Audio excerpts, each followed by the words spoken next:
Last week, the newest addition to the Royal Canadian Air Force fleet visited Calgary for the first time ever. The CC-330 Husky is the RCAF's version of the Airbus A330 MRTT and will serve as both a strategic transport and tanker aircraft. These will replace Canada's existing fleet of 5 CC-150s, which is based on the older Airbus A310. In total, the RCAF is expected to take delivery of 9 CC-330s. 5 of those are used A330-200s, 4 of which will get converted to the MRTT standard at a later date, while the remaining 4 will be new-build A330 MRTTs. The 5 used ones, including this plane, are all relatively new, originally delivered to Kuwait Airways in 2015. This one will be used as Canada's new VIP transport, and was delivered to the RCAF at the end of August. Since then, it's been busy flying around the country, seemingly on various training and familiarization flights. It's great to finally see the CC-330 program come to life, and to see this one in the fantastic-looking Government of Canada livery as well. Enjoy the video. Hello, Husky 94, 26.5 back, on 17 right. Husky 94 Heavy Tower, continue number 2. I'll be departing traffic between you and the one ahead, short final. Husky 94, continue.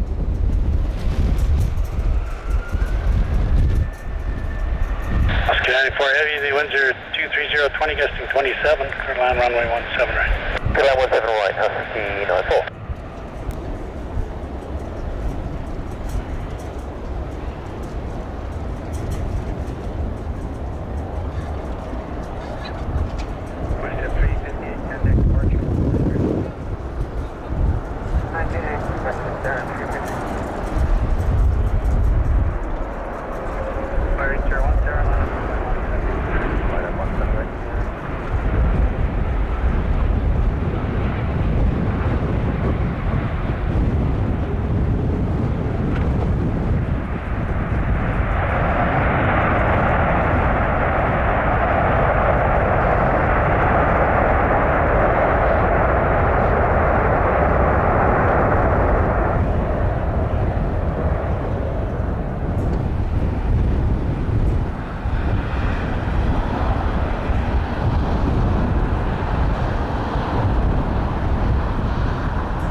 94, contact departure 12452 airborne, wind 230 at 15, gusts 25, clear takeoff runway 17 right. 12452 1 stable, clear takeoff 17 right, that's 94, thanks.